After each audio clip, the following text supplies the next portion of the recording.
Please open your Bible to the book of Philippians chapter 1 verses 20 to 27. Philippians chapter 1 verses 20 to 27. According to my earnest expectation and hope that in nothing I shall be ashamed, but with all boldness as always.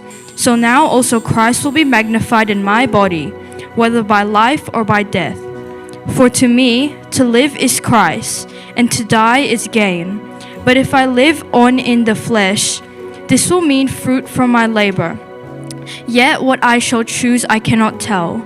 For I am hard pressed between the two, having a desire to depart and be with Christ, which is far better.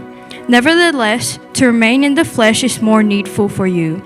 And being confident of this, I know that I shall remain and continue with you all for your progress and joy of faith, that your rejoicing for me may be more abundant in Jesus Christ by my coming to you again.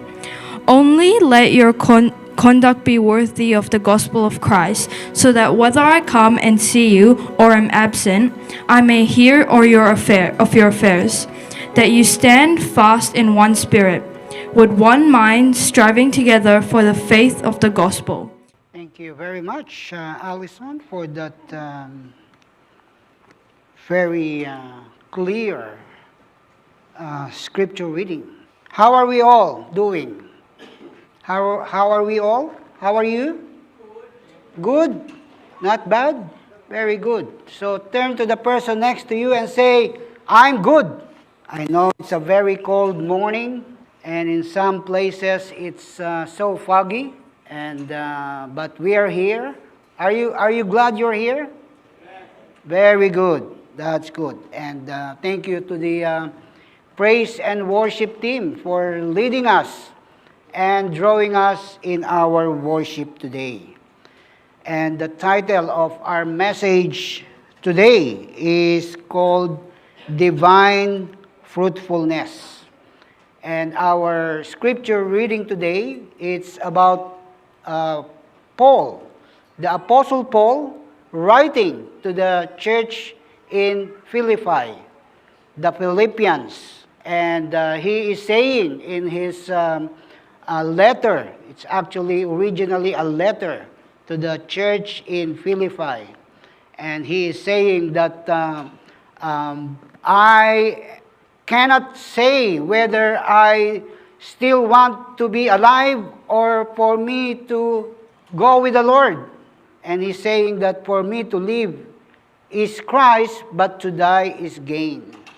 And he is talking about the fruit of his labor, which one of them are the church in Philippi.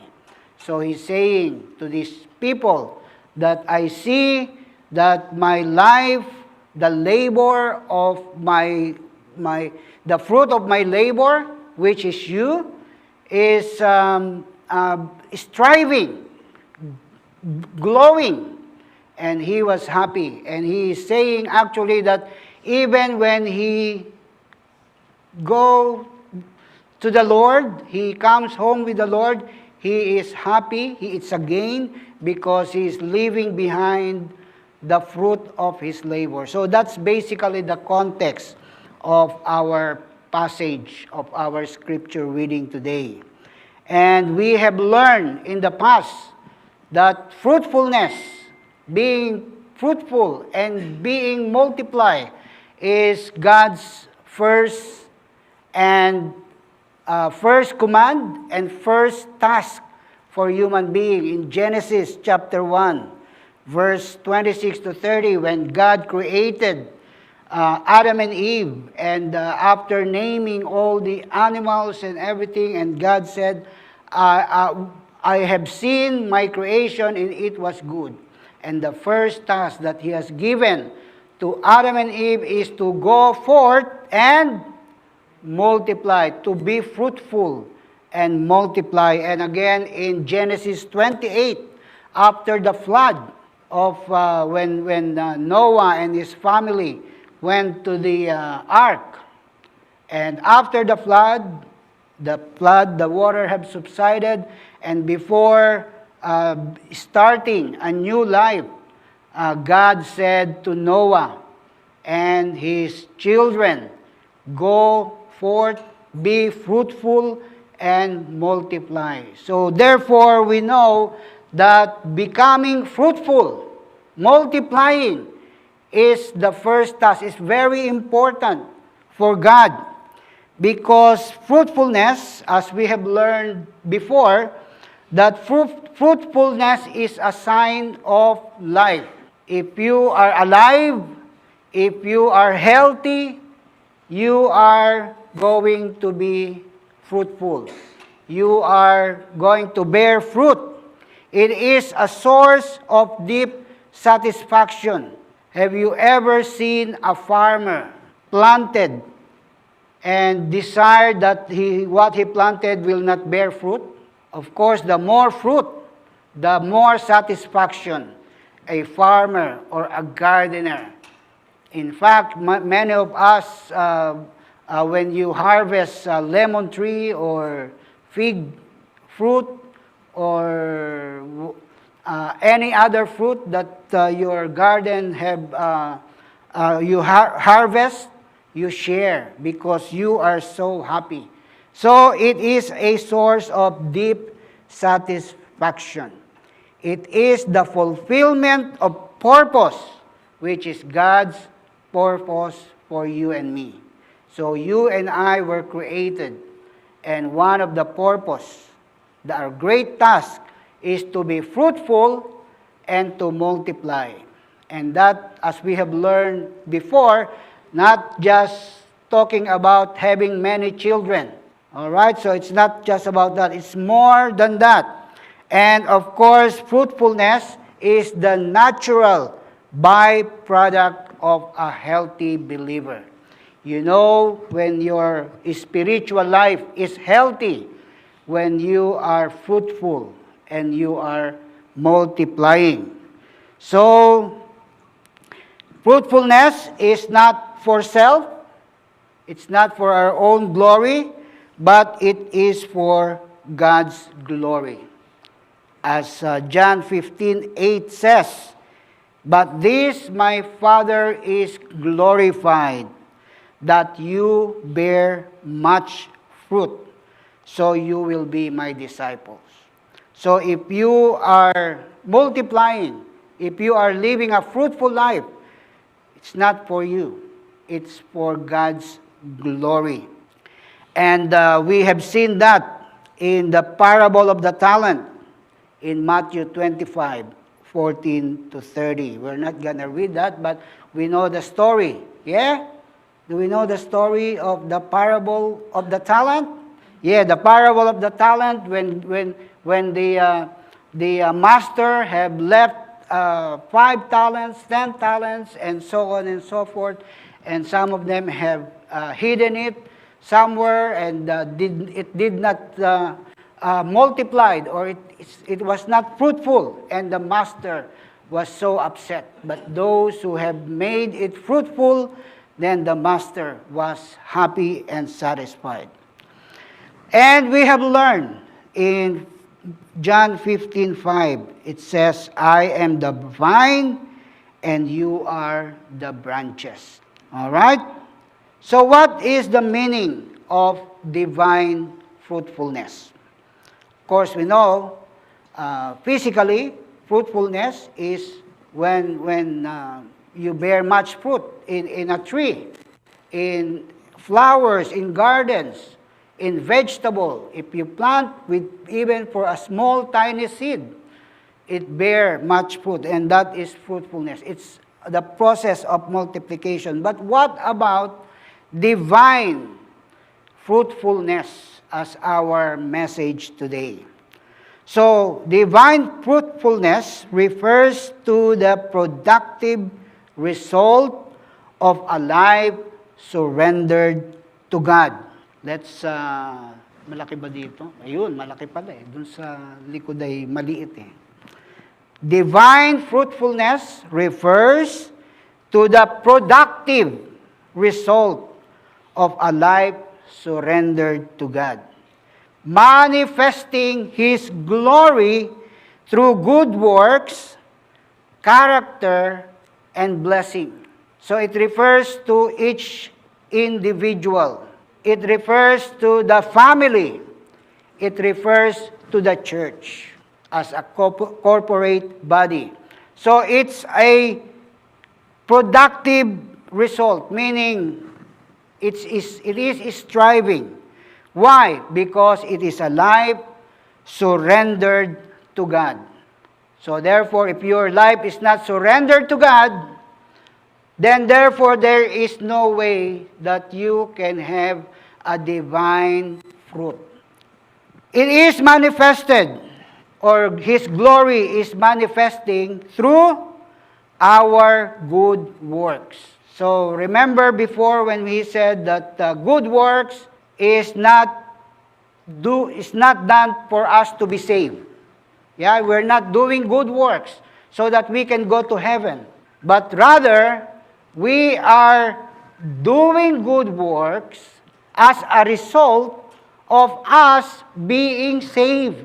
So in this case, when we're talking about divine fruitfulness, the good works that is manifesting in your life is a result of a life that is surrendered to God. And also in our character. What is character? Character is the real you when you are on your own, when you're not in public. That's who you are. That's the real you. So even if we are on our own, if we are by ourselves, the character that we manifest is again a result of a surrendered life to God. And comes blessing. We are blessed, and that blessing overflows. And people are blessed in your life. And in your mind, ask yourself, is this person a blessing to me? If the answer is yes, open your eyes. If the answer is no, still open your eyes. John 15:16 says, you did not choose me. You did not choose me, but I chose you and appointed you that you should go and bear fruit, and that your fruit should remain. And whatever you ask the Father in my name, He may give you. How is that for a deal? You did not choose God. But this verse says, God chose you. God chose you. Why? So you should go and bear fruit. And that fruit should remain. Just like the Apostle Paul in our passage today. He is on nearly at the end of his life.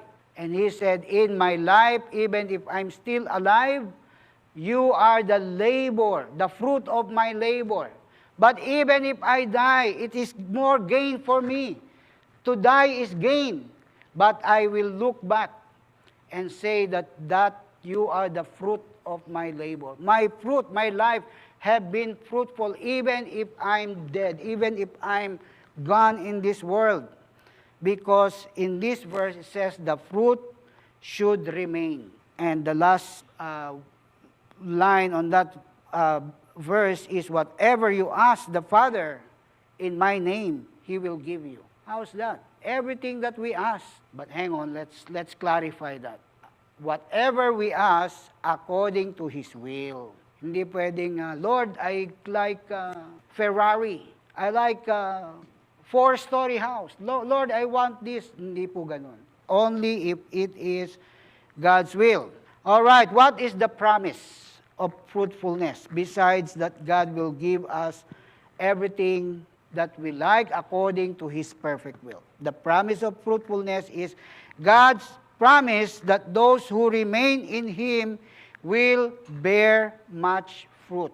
It is not just a possibility, but it is a divine guarantee. Earlier, we were singing about abiding, isn't it? The word abide, I'm pretty sure you already know what it means because of our preaching for the past few Sundays and even before. What is the meaning of the word abide?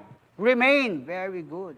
how can we explain it in our language that we can really understand? Abide, remain, what else? Connected, very good. Connected. So, the promise that God says to those who is connected, who remain, who is surrendered, life surrendered to God, the guarantee is you will live a fruitful life. You will multiply. Let's read John 15:7-8. And I'm pretty sure it will be, there you go. John 15:7-8. It says, if you abide in me, and my words abide in you, let's change that word abide. If you are connected, if you remain in me, if you are attached, if you are surrendered to me, you will ask what you desire, and it shall be done for you, like what we have read earlier. So it's not just a promise, it's a guarantee. So who would want to live a fruitful life? That your life multiply, even in your when you're alive, and even if you are gone, your fruit will remain. It will continue on. It will multiply. I have been coming to this life in this church. I became a Christian. I am a faithful Christian now because of you. Because fruitfulness is not just what you have become, but what others have become because of you.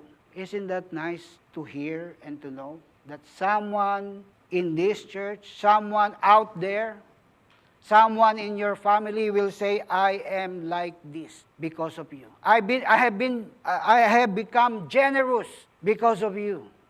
I have been a kind person. I have been a compassionate person because of you. So I am one of the fruit of your labor. Amen. Amen. As we have known, spiritual fruitfulness is mentioned in Galatians 5:22-23. And we know all that, yeah? The fruit of the Spirit. Imagine the love that the Spirit bear in you will multiply. People will say, I am loving like this. I love like this because of you. I have become a loving person like this because of my mom, because of my dad, because of my brother, because of my sister, because of my uncle or my auntie, because of this person in my church. I have loved like this unconditionally because the Spirit have grown this into me, and now it has become fruitful to others. It overflows into others. What's the second one? Joy. Imagine the joy in you that the Spirit have planted and manifested in. Others have become joyful because of you. And we know that joy is not a result of the circumstances, isn't it? It's not happiness. What's the third one? Peace. Peaceful in the midst of this chaotic world. So it must begin with us first. Before it can multiply, before it becomes fruitful to others, because before it inspires others, it has to come with us first. It has to manifest through the Holy Spirit. So love, joy, peace, patience, kindness, goodness, gentleness, faithfulness, and lastly, self-control. So every day, let's pray, Lord, may the fruit of your Spirit already planted, it's already planted in you. It just have to manifest. So would you like that fruit of the Spirit?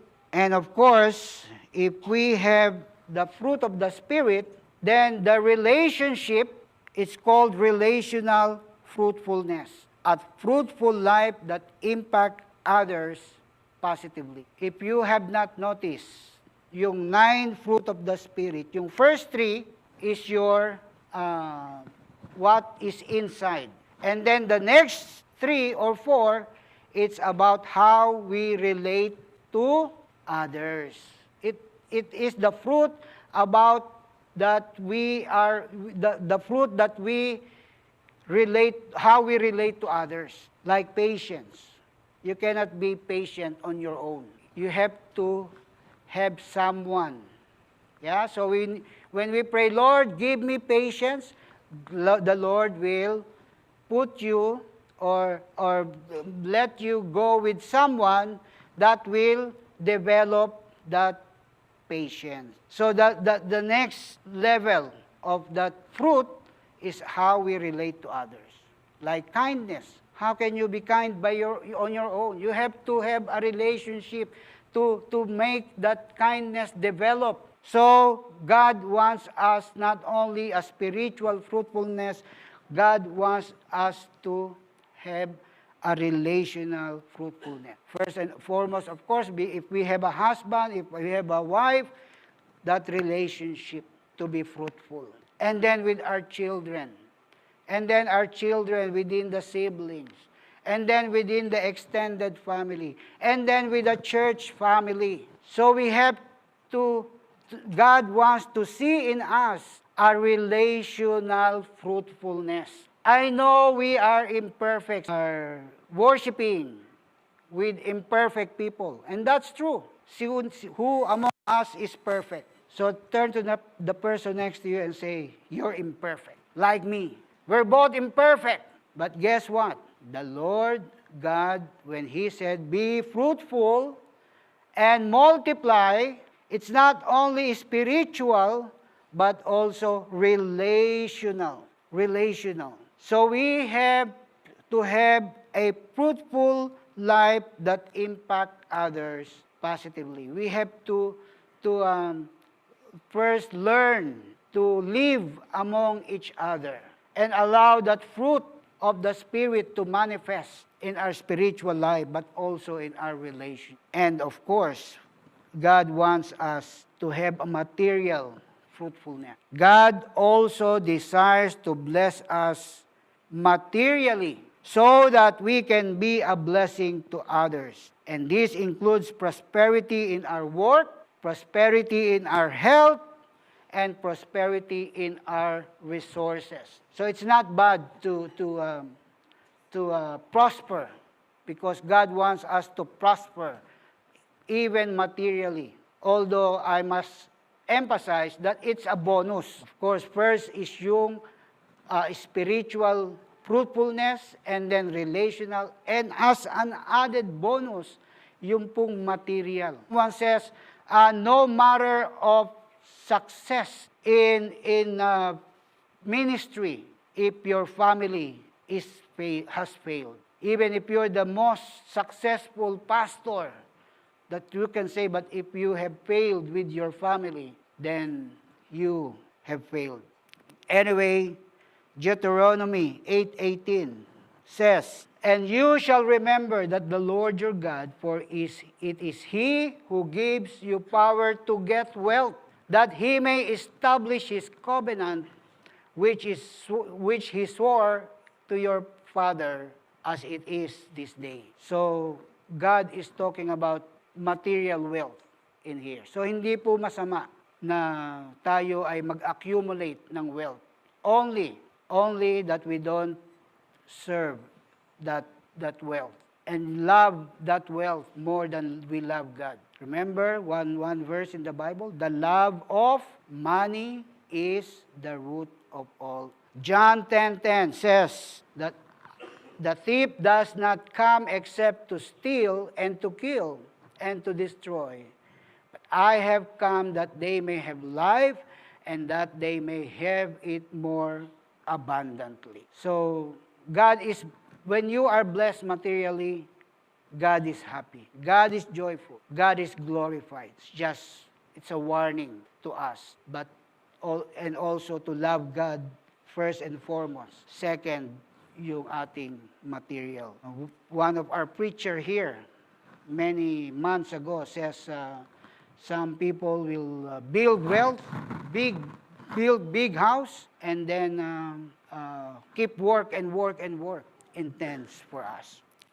See, but there is a condition for a divine fruitfulness. And the first and foremost, as we have heard over and over again, it is abiding in Christ. As you have said earlier, connected, remained, attached, surrendered life. We cannot be fruitful if we are not abiding, if we are not remaining, if we are not connected to Christ. So the foundation of fruitfulness is a deep and consistent, may I repeat that, consistent relationship with Jesus. Only when we remain in Him can we be fruitful. And if we are to be connected, if we are to remain, if we are living a surrendered life, it means we cannot dictate. It is God's way and not our way. It is not conditional. It is not seasonal. It is not our way. It has to be God's way. We cannot say, Lord, I want to be abiding in you. I want to be connected. I want to remain in you, but in my term. Not your term, but my term. Lord, only if it's comfortable for me. Lord, only when there is no rain. Lord, only when it's not too cold. Lord, only when it's not too hot. Lord, only when the facilities is nice. Lord, just don't touch my comfort. If it's out of my comfort zone, then forget it. So, the first and foremost requirement is we have to abide in Christ with no condition. Amen? No condition. John 15:4-5 says, Abide in me, and I in you. As the branch cannot bear fruit of itself unless it abides in the vine, neither can you unless you abide in me. So there is no way we can be fruitful, we can be a blessing, we can multiply unless we are connected to the vine. And it is the work of the Holy Spirit. The Holy Spirit enables us to bear fruit by empowering us to live a life that aligns with God's will. So first we have to be connected, and then we have to invite continuously the Holy Spirit. Romans chapter 8, verse 9-11. But you are not in the flesh, but in the Spirit.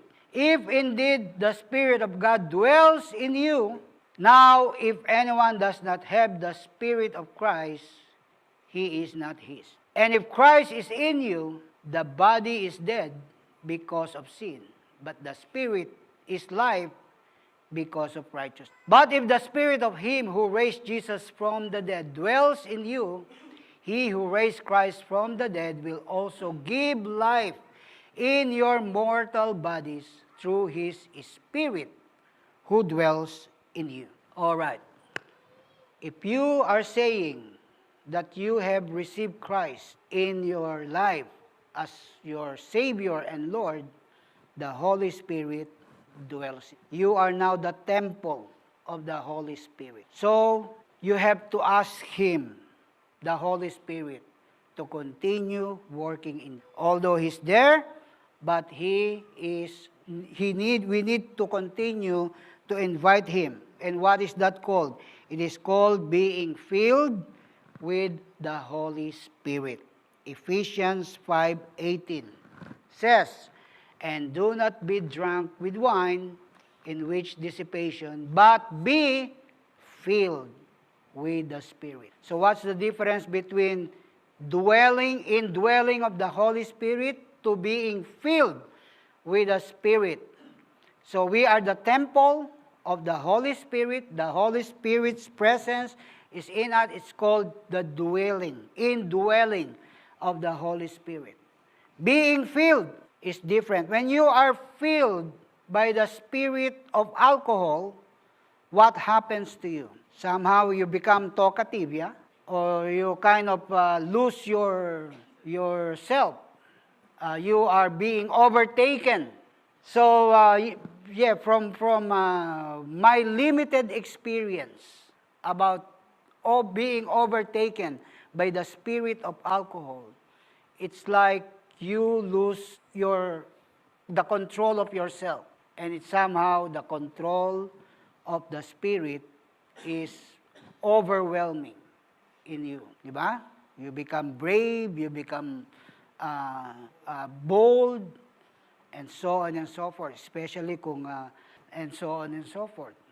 So that's what it means to be filled with the Spirit. Although you are indwelled by the Spirit, you have to ask the Holy Spirit to fill you up. You know, every time I stand here, the first thing I will do is to ask the Holy Spirit who dwells in me to fill me, to empower me, so that I will be controlled, so that the Spirit will overtake myself. And that's what we should be doing. Every day, every time we are confronted with a situation, every morning when we wake up, every lunchtime or in the afternoon, we have to continuously ask the Spirit who dwells in us to fill us up so that we will continuously become fruitful and multiply. And of course, obedience to God's word. Fruitfulness comes from obeying God's command. His word is the seed that produces fruit when it is nurtured in our heart. Psalm 119 verse 11 says, "Your word I have hidden in my heart that I might not sin against." So we keep God's word in our life. So the fruit of multiplication. Jesus in his Great Commission in Matthew 28 verse 19 to 20 says, "Go and make disciples of all nations, baptizing them in the name of the Father and of the Son and of the Holy Spirit." This is the fruit of multiplication. Not only that we bear fruit for ourselves, but we reproduce by going in and sharing the gospel. It is called evangelism. It is called reaching out, outreaching. But Pastor, I don't know how. I don't know how to share the gospel. I don't know how to where to find in the Bible those verses. It's okay, you're not alone. You're not alone. But your own life is the best tool to share the gospel. Your own personal life, so that people will know God, who He is, and what He is like through your life. And also you can share your own life's testimony without being so boastful or sounding like boastful and those things. You can share your testimony with others. You can invite people to church or to your Bible study. And some of you are already doing that. And I want to encourage you to invite people in the church and in your Bible study group. We are kind of making a device to make it easier for us to invite people in the church. So we can invite people sa church or in our Bible study. And of course, we can utilize social media to share message of faith and encouragement. You know, we have, just in case you don't know yet, we have now a FCCC, FB group. Of course, it's managed by some of us, but you can invite people to follow. At the moment, we have 470 followers. I don't know how we can spread this to people in the church so that you can invite your friends from Australia, from Melbourne, even from overseas to be followers. So at the moment, we have 470 followers. And then if we keep on inviting, it will become more and more. And every week, for the last few weeks, we are posting like yung youth activities, our worship service, the ladies fellowship, and so on. So that we are spreading, we are allowing people to know that we exist because we want that multiplication and becoming fruitful. Okay, so we have to raise up the next generation of faith, in faith. Even if you do not have children, although this should start with our children. If you're a parent, start with your children. But even if you do not have children, you can still multiply spiritually by mentoring and raising up the next generation of believers. We have to mentor. Pastor, what's mentoring?